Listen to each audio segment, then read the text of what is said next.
good day. Welcome once again to our channel. I want to say a very big thank you to as many that has been following up the channel. I pray that the good Lord will keep blessing us. A very big amen to that. All right, there is a very important information getting to us this morning, and concerning the terrorism by the bandits and how much they have been ravaging our land, ravaging Nigeria, and of course making Nigeria so uncomfortable and insecure for the Nigerians.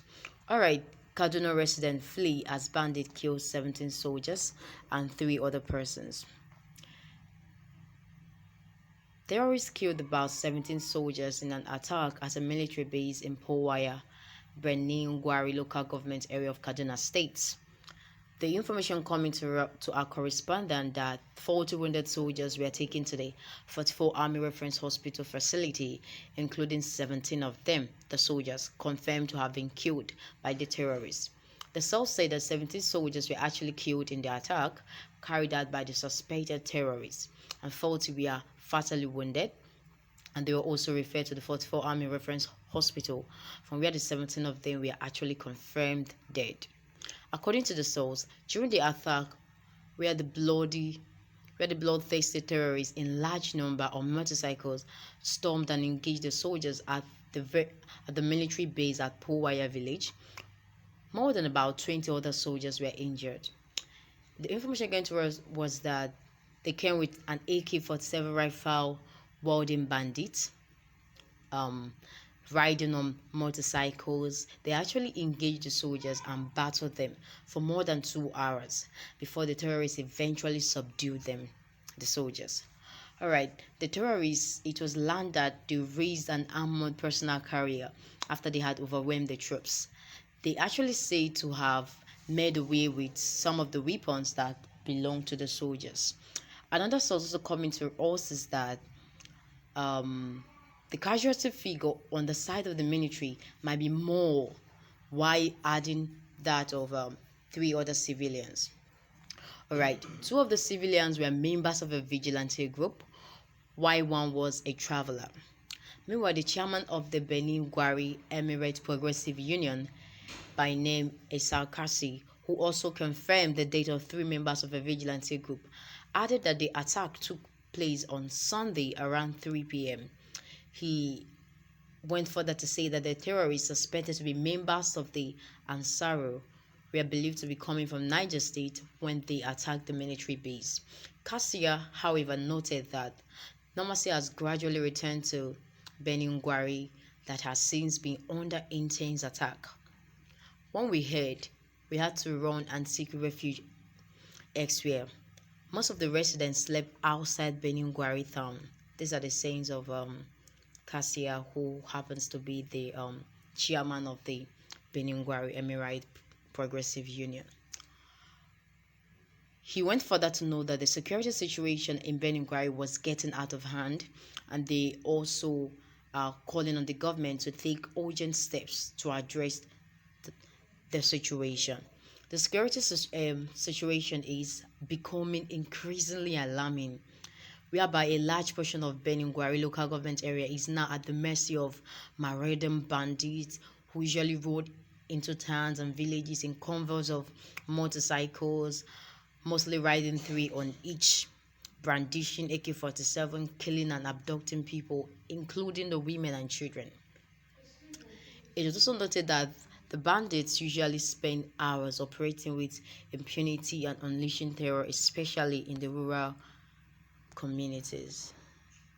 Moreover, the bandits also places taxes on the various communities and keep coming back repeatedly to attack them because of the absence of law and enforcement agents. It is not only tragic but also shameful that these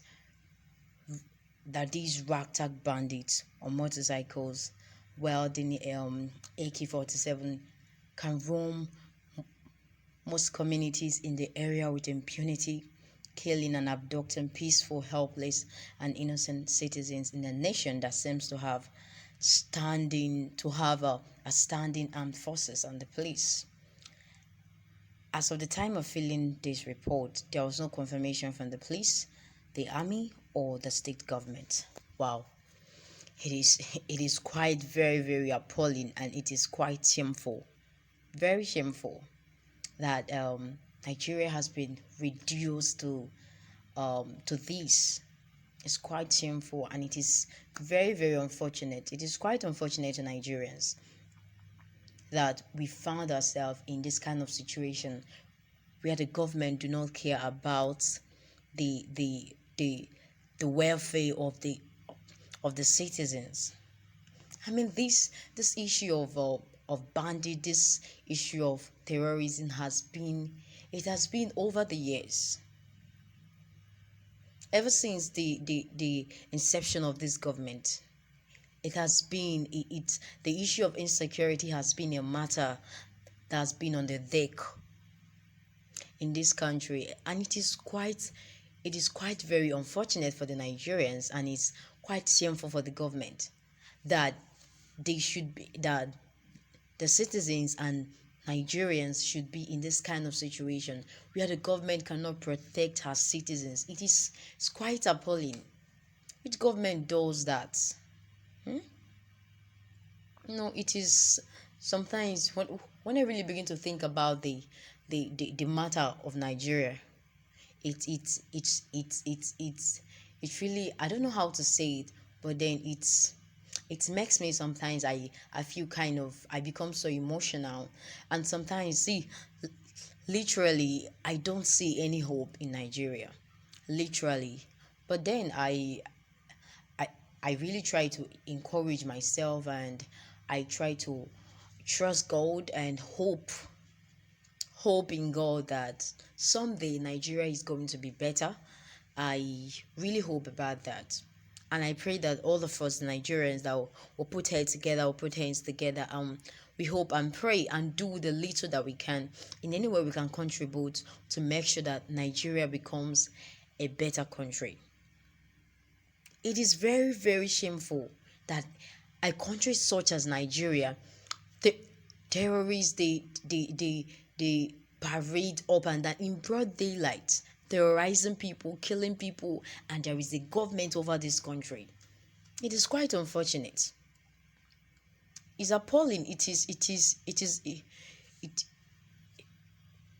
it is so unbecoming that a country such as this should have who claims to have a government should be, and then this caliber of people will go about killing innocent people, um abducting people, women, innocent people, helpless citizens. And the issue of security in Nigeria has been a matter, like I said, ab initio, right from the inception of this government. I mean, what is the main aim of a government? It is to protect the lives of the people and the citizens. And if the government cannot do these primary duties of a government, then I wonder what they are doing. It is really very pathetic. I hope that God will come to the aid of Nigerians. I really pray that God will come to our aid, and I pray that we also, God should help us, give us wisdom to understand and learn how to make correct decisions. Election is next year, and I hope that we really come together to make important decision when it comes to making elections, choosing who we want as the next leader or the next leadership of Nigeria, how it's going to be like. It is in our hands, right? It is just in our hands, and whatever we decide is what happens. Let's not be bribed, let's not be covered, let's not be brainwashed. Let's just do the right thing, what we can do to make sure to contribute and make sure that Nigeria becomes better, and that this whole issue, maybe it might not really be affecting you because it hasn't really come to your side. Yeah. Okay, so you might not really understand what it feels like um losing your loved one to this caliber of people, to these heartless people, or being adopted. I pray that it doesn't really come to us, but then let us, whatever that affects other people, affect other citizens of Nigeria, affects each and every one of us. That's it. Because we are one. A threat to peace in a place is a threat to peace in every place. So we should understand that and try to work together and keep hoping that someday and soon Nigeria will actually be a place that people could peacefully and happily inhabit. All right then, thank you very much. I pray and I hope that you keep having a very wonderful day. And I urge that you keep following us, that you like our channel, keep following, and don't forget to subscribe. And then, what is your opinion concerning these issues, the matter of terrorism and banditry in Nigeria? What is actually your opinion concerning this thing? All right, your comments are so very important. All right, then, thank you very much, and continue to have a nice time.